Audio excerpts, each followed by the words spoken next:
We're going to be doing a lot more videos this year about our blueberries in the pots.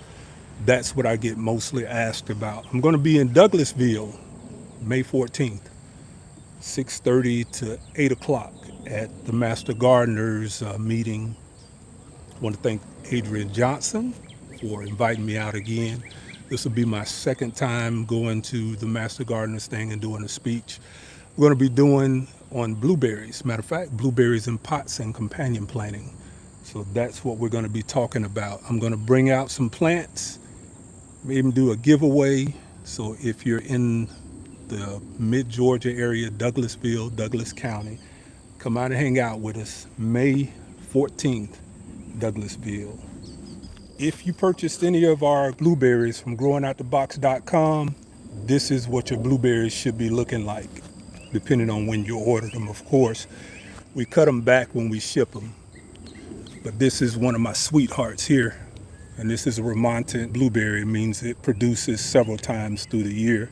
With the early blossoms that we had on it this year, she probably will bloom again October. That's one sweetheart, two sweetheart, and they're all loaded with blueberries. So I'm going to be showing more this year of how to grow the blueberries in pots. It's the same formula, my same mix. Look at this baby here. And this is a 2-year-old blueberry bush. Go 2.5, I would say. All those berries there.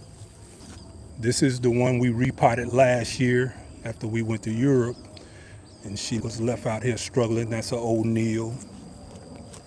This is a Chandler that was grown from seed. She still hasn't put on any in 3 years.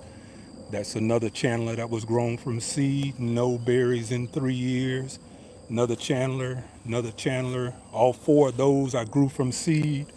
I wanted to see how consistent they were. I would not advise anybody grow blueberries from seeds. This is their 3rd year.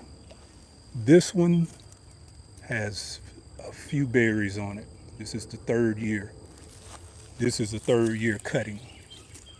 You see the difference in that?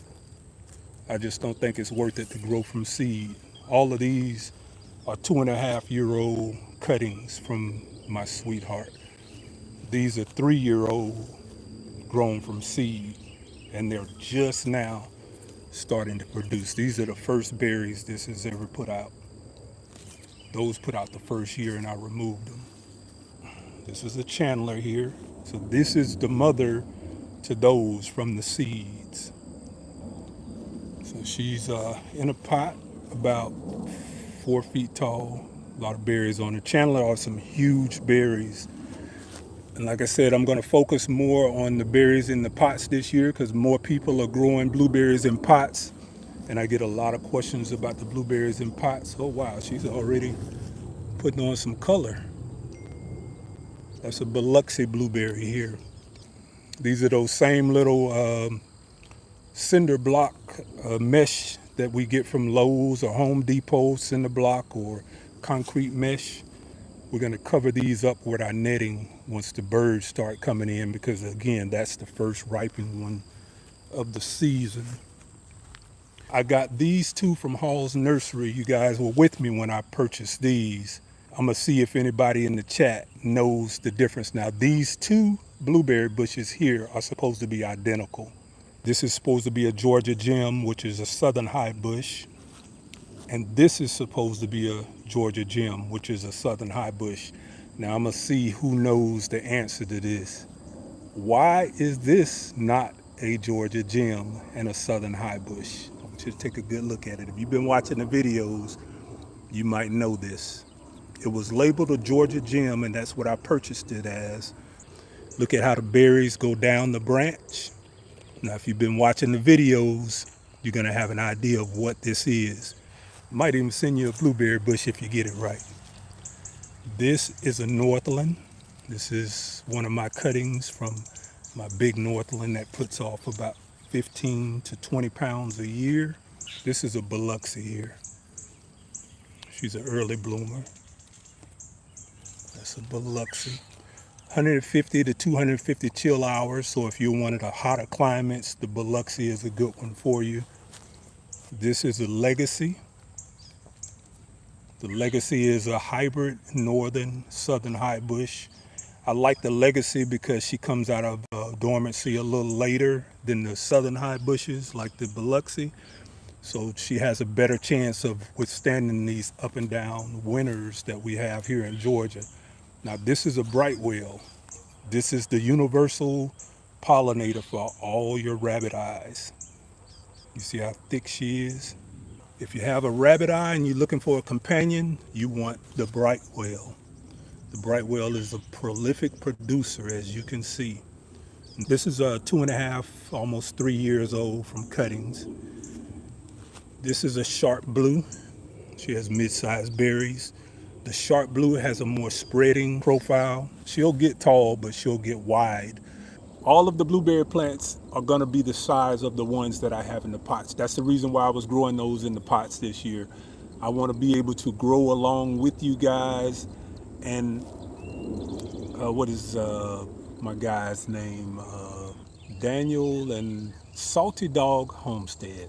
But somebody messaged me and say they watched him put the video together, and they said, didn't you tell me that using mushroom compost was not good for blueberries? And I said, yeah, I did say that. She said, well, but he was using mushroom compost. And I went back and looked at the video, and he had the mix right. He had the 50% peat, the 25% mini pine bark nuggets, and he had the 25% compost, but he had 25% mushroom compost. That's a no-no. And I apologize for anybody that I did not clarify that on. Do not use mushroom compost on your blueberries. Two things that you want to know about using mushroom compost. Mushroom compost should be used as an additive, not as a growing medium. I'm going to say this again. Mushroom compost should not be used as a growing medium. It should only be used as an additive. Mushroom compost is extremely good for your brassicas. They love that higher pH. They love the salts. They love the saprophytic fungi that's in the mushroom compost. Everything about mushroom compost, blueberry bushes hate. Blueberry bushes hate salt. Blueberry bushes hate high pH. And blueberry bushes do not take well to saprophytic fungi. They like ericoid mycorrhizal fungi. So there's a big difference. And again, I say the nuance of it is I really don't even like to call mushroom compost because it's pasteurized. It's not compost. And what they do is when they pasteurize it, they basically kill off all the bacteria and all of the competing fungi so that it produces mushrooms only. And that's produced by saprophytic fungi. So if you are doing your blueberry bushes and you've used mushroom compost and you're wondering why you're getting the yellowing of the leaves, if you look back at when you planted your blueberry bush and if you do a pH test on it, the mushroom compost does the exact opposite of what it is that I do with my mix. My mix is set to buffer at a minimum pH of 4.5 to 5.7. You can water it with alkaline water and it's still going to be acidic. That's because that pH in there is going to be buffered with the peat moss, because the mushroom compost is the opposite of what that blueberry mix is. It's designed to buffer at a high pH. It is designed to do that. So even if you mix it with the peat moss, they're going to do a chemical reaction is going to happen, and that mushroom compost is going to win over that peat moss every time.